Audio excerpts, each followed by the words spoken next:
Well, I've got to admit, I'm a little surprised that Justin Trudeau has lasted for as long as he has, but yet another scandal has exploded for the Canadian Prime Minister, and here to talk with us about it is Julie Hartman, our North America correspondent. Julie, welcome back. 2 episodes in a row. I think that's a new record for you. It certainly is. And by the way, if you're surprised that Justin Trudeau has lasted as long as he has, can you imagine how we Americans feel about Joe Biden? All these leaders, Goodness. Now, these corrupt leaders, they've got to go. Justin Trudeau, of course, is became a petty tyrant during COVID. We're very familiar with that here in Australia as well. We saw what he did to the truckers. We saw how he abused his power. We saw how he had to get rid of the restrictions all of a sudden when it was about to not be about to be invalidated by his own parliament. He's never apologised for any of that. He lurches from scandal to scandal, and I don't know. This week is no exception. We've seen this story blow up, and I've got to admit, I don't know the background of this story. There is accusations that Justin Trudeau has covered up active leaking of medical and medical weapons secrets to the Chinese. What do you know about this story? Hmm. Well, like it's just kind of a burgeoning story, and we'll see how it plays out as time goes on. But look, I think it reveals a greater theme that we are seeing. And again, of course, as you said, these are just allegations with regard to Absolutely. Prime Minister Trudeau, although frankly, I would not be surprised if they are true, because what we're seeing, Topher, is that it is a strategy of the Chinese Communist Party to buy off and leaders and infiltrate into the top leadership positions of various countries. And, Prime Minister Trudeau, if this is true, wouldn't be the only one. This has happened in my own country as well as yours, but it's happened with the Biden family here in the United States. Thanks to the Hunter Biden laptop story, we have learned that the Biden family has gotten rich off of bribes that they have taken from foreign nationals, and principal among them has been Chinese nationals. We know from the emails that Hunter Biden and his business associates, dating back to 2017, after then Vice President left office, had an extravagant Miami dinner with Ye Jianming, who is the head of this energy company, and he's a good friend of Xi Jinping.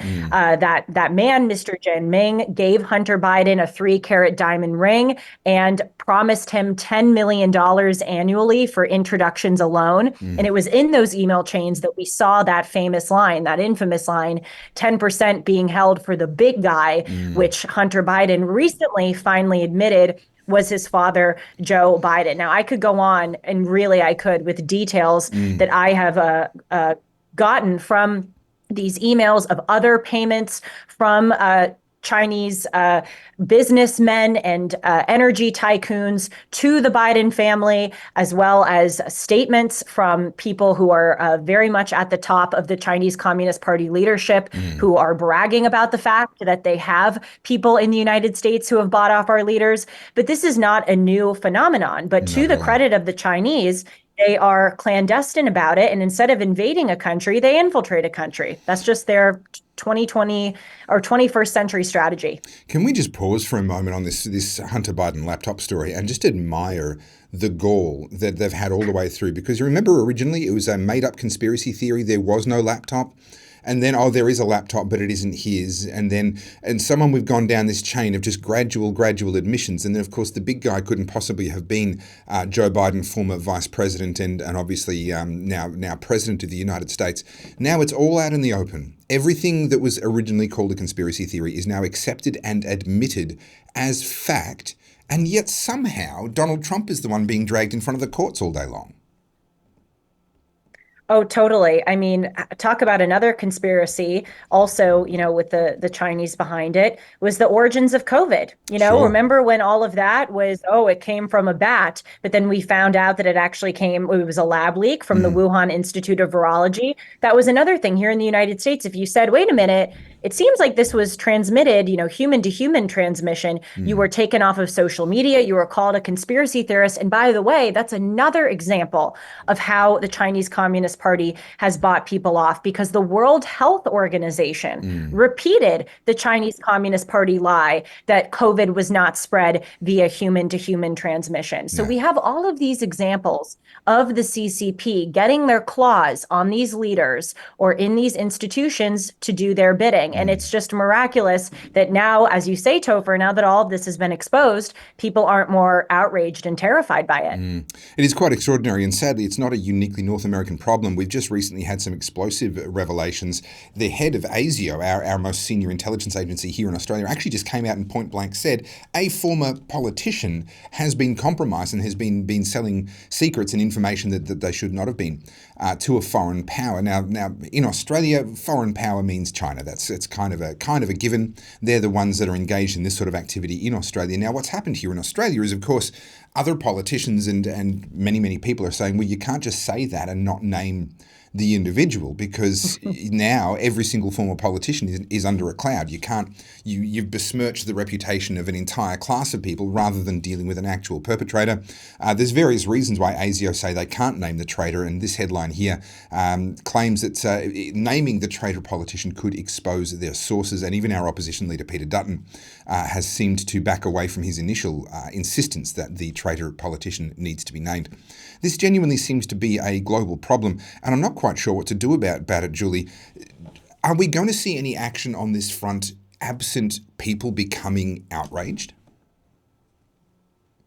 I wish I could give you a better answer, Topher, but I'm not optimistic. I mean, this is really, you have to give the Chinese Communist Party some credit. I mean, their strategy has been evil, but highly effective. And to think that 60 years ago, Topher, China was purposefully economically crippling itself in order to enable a socialist revolution in the countryside. And now they are so adept that they have reached all across the world.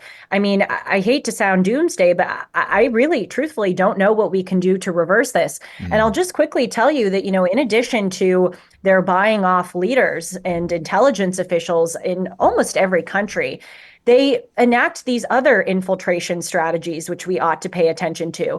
They give millions of dollars, for instance, to buy advertisements and place articles here in mainstream American newspapers. They opened a spy base on Cuba. They buy farmland next to our spy bases to spy on us.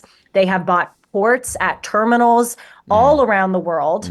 They have this Belt and Road Initiative, which I think you mentioned, where they go into these countries and they go, hey, we're going to help you industrialize. In Iran, they're reindustrializing the Ayatollah Khomeini International Airport. In Colombia, they're building a railway line in the capital of Bogota. But nothing in life is for free, right? So they go into these countries under the guise of economic help, but they're really making those powers beholden to them. So this is a massive, multi-layered, worldwide operation, and I have no idea what we can do to reverse it. What do you think? Well, look, it is an interesting one, and the Chinese have, for as long as Westerners have had interactions with Chinese, we've been unanimous on the fact that the Chinese are very, very savvy. They're very, very cunning, and they play the long game. They take a much longer-term view than Westerners, certainly modern Westerners, are inclined to do.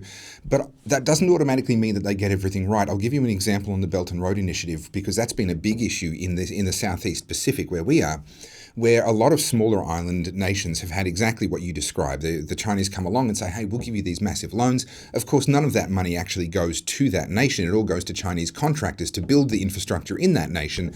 And it might maybe a few bribes here and there, but of course that's, I can neither confirm nor deny. Of course they would never engage in such activities. But the money doesn't really end up in the hands of the locals. It ends up back in the hands of Chinese contractors and so forth. But there is a debt now against that country. But here's the funny thing. Under international law, if you end up at war with a country, you can cancel all of your debts with that country. You don't have to owe them anymore. And so what I wonder is if, in fact, China, by having sought to exert financial control and influence over these countries, has put itself in a position where if it were to go to war, it would have created an incentive for all of these nations, many of them small and relatively insignificant in a military sense, but it will have given all of them an opportunity to immediately side with whoever the adversary to China is and have a pretext under international law to cancel all of those debts. I do wonder if perhaps the trap that the Chinese have sought to set might actually end up becoming an impediment for their own regional power ambitions. I don't know.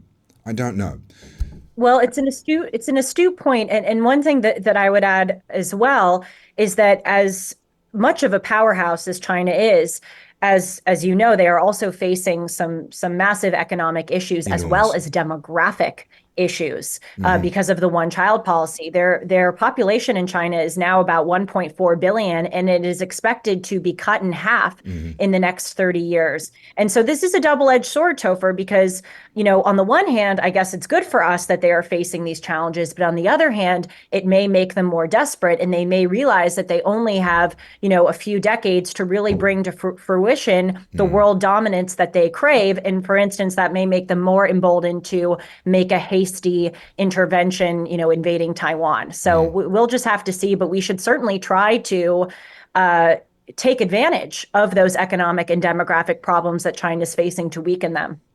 And I think also in the West, we here we would do well to take a much longer term view. Rather than trying to solve this problem necessarily in the next few years or the next few decades, let's understand the demographic realities. Let's understand that what we do now will still be having an effect in 100 years, in 200 years, and well beyond. I think we could actually learn a little bit from the Chinese when it comes to how to deal with the Chinese.